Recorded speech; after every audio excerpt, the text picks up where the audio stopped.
Boa noite. O tema da nossa equipe é a avaliação e intervenção para a reabilitação cardiopulmonar de pacientes recuperados da Covid-19. O objetivo do presente documento é apresentar informações científicas atualmente disponíveis a fim de facilitar a reabilitação de pacientes acometidos pela Covid-19, especialmente daqueles que evoluíram para o quadro grave da doença e que normalmente necessitam de internação numa unidade de terapia intensiva. Bem, os pacientes com a Covid-19, eles podem desenvolver acometimentos graves durante a hospitalização, tais como a insuficiência respiratória, choque séptico e ou a disfunção de múltiplos órgãos, levando à necessidade de oxigênio suplementar e ventilação mecânica prolongada.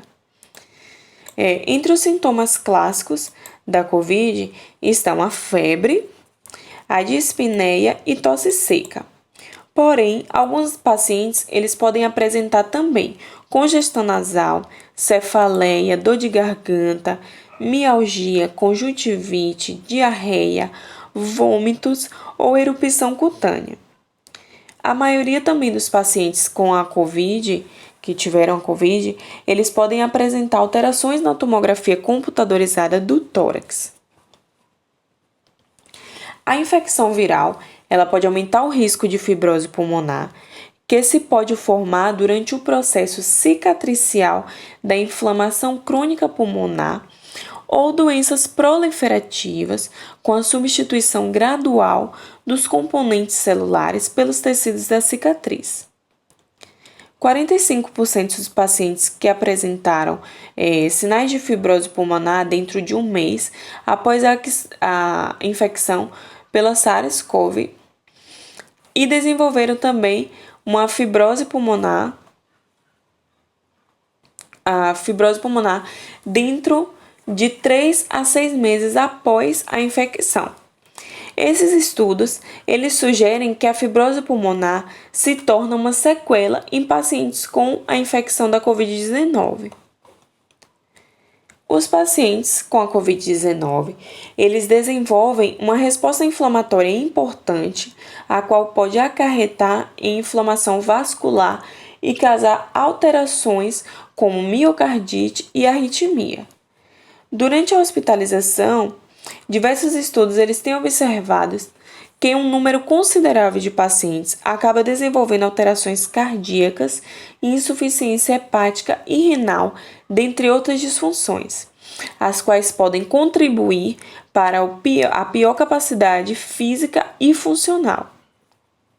Considerando que muitos pacientes hospitalizados permanecem sob a ventilação mecânica invasiva por tempo prolongado, necessitam de posição prona e fazem o uso de sedação, bloqueador neuromuscular e ou corticoides.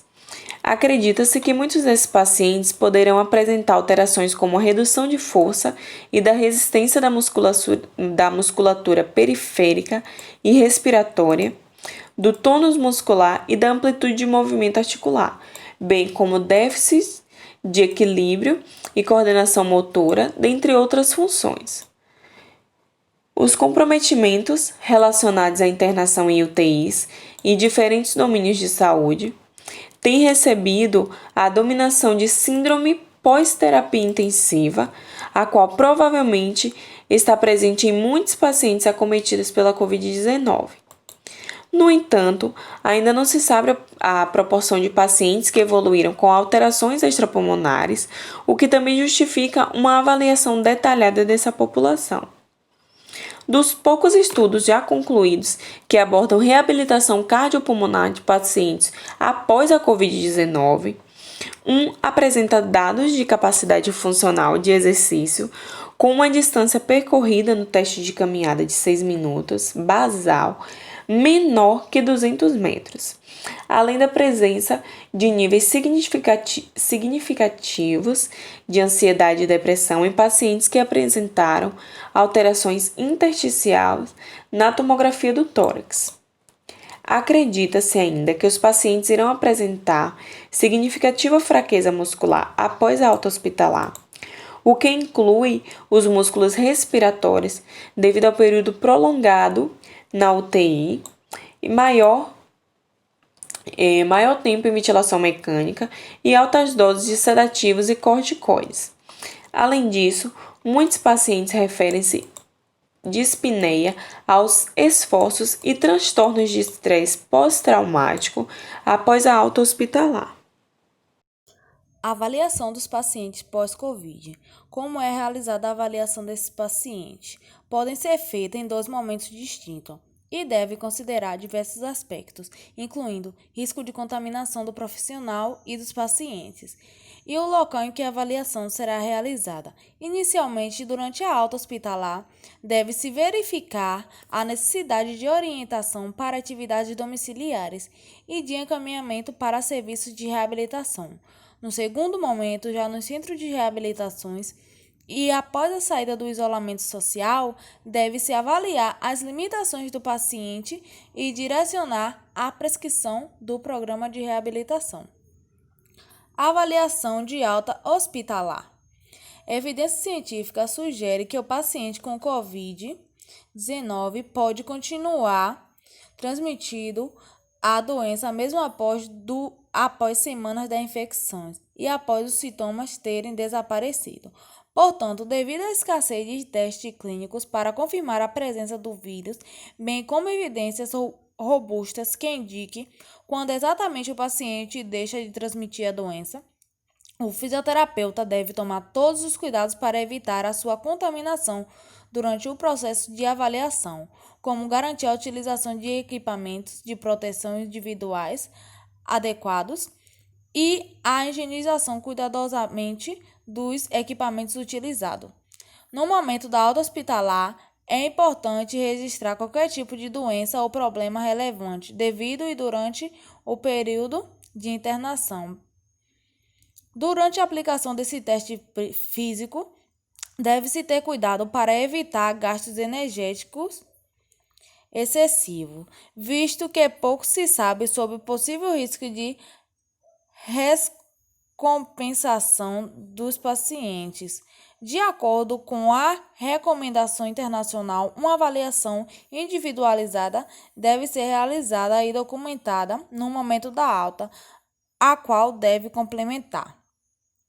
A avaliação das necessidades imediatas é o controle dos sintomas, necessidade de suplementação de oxigênio, nutrição e suporte psicológico e social adequados, mobilidade com segurança, dentre outros. E a avaliação das necessidades a curto e médio prazo, que é a melhora da função física e emocional, retorno ao trabalho, dentre outros. Para a avaliação física, no momento da alta, é provável que equipamentos tecnológicos avançados não estejam disponíveis devido ao grande número de internações. Portanto, os fisioterapeutas podem utilizar testes simples e de rápida aplicação. Acompanhamento dos pacientes após alta. A Covid-19 é uma doença com complicações possivelmente graves, que tendem a se agravar em alguns casos. E o impacto dela ainda não é compreendido por ela ser uma doença nova. Então, dessa forma, é necessário monitorar o paciente no processo da reabilitação por um longo tempo, sempre observando a melhora do mesmo. Na validação do centro de reabilitação, considerando o término do isolamento social, pacientes com Covid-19 poderão ser avaliados e tratados nos centros de reabilitação. Componentes na reabilitação cardiopulmonar. Teleatendimentos. Seguindo recomendações internacionais, é aconselhável que nas primeiras semanas após a alta, o paciente seja atendido através da comunicação digital, a qual deve incluir imagem e áudio por questão de segurança. Reabilitação ambulatorial. O conhecimento sobre as alterações funcionais inclui as da função pulmonar, da capacidade de exercícios, dos exames laboratoriais e de imagem, bem como a identificação da presença de comorbidades, são fatores fundamentais para auxiliar na indicação das estratégias de tratamento e na assertividade da prescrição das atividades terapêuticas, ou seja, a atenção especial para doenças prévias de origem respiratórias e cardiovascular, definindo a intensidade dos exercícios utilizados. Reabilitação domiciliar. A reabilitação cardiopulmonar domiciliar home-based é geralmente definida como um programa de exercícios não supervisionado, realizados fora do ambiente clínico ou hospitalar, e que pode utilizar aconselhamento por telefone, aplicativos para smartphone ou até mesmo por materiais impressos, todos no sentido de repassar orientações ao paciente. Suas vantagens e desvantagens. Vantagens: capacidade ilimitada de pacientes, entre aspas, horário flexível, calendário conveniente, integração com outros afazeres domiciliares. Já as desvantagens: menor interação social, segurança com o paciente de alto risco, dificuldade em realizar a avaliação completa e dificuldade da monitorização. Só uma observação sobre a reabilitação ambulatorial, está referindo a a teleatendimento sobre as videochamadas. Considerações finais. A reabilitação dos doentes críticos acometidos pelo Covid-19 após a alta hospitalar é de suma importância, especialmente naqueles que evoluíram com quadro grave da doença e que necessitaram da internação em UTIs. E assim terminamos o nosso trabalho. Muito obrigado a todos.